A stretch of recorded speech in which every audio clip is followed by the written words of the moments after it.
بیقرارم بیقرارم بیقرار هیچ کس، میوزم چون باد سوی سبززار هیچ کس.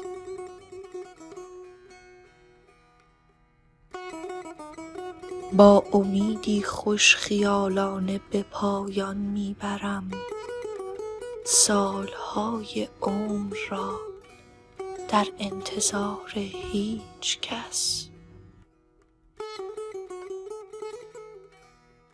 تا کسی عاشق نباشد عشق می‌ورزد مگر؟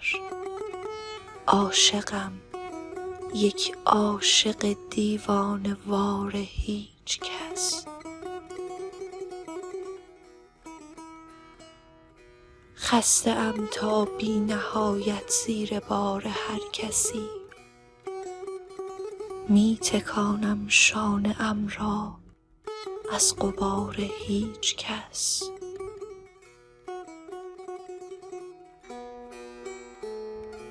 تاب و بی تابم برای خانه ام، تا میرسم بلکه بنشینم کنار او کنار هیچ کس.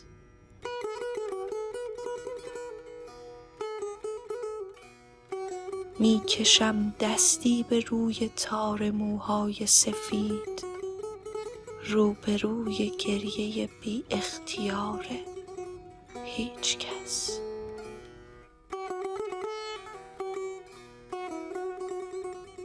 هر کسی شعری برای شخص خاصی گفته است، می کنم من شعرهایم را نثار هیچ کس.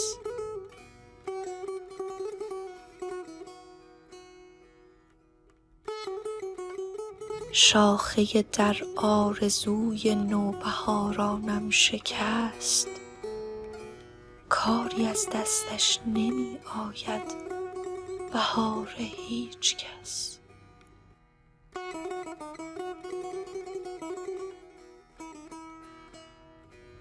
بیت بیت این غزل را اشک می گوید نه من، زیر شعرم می نویسم یادگار هیچ کس.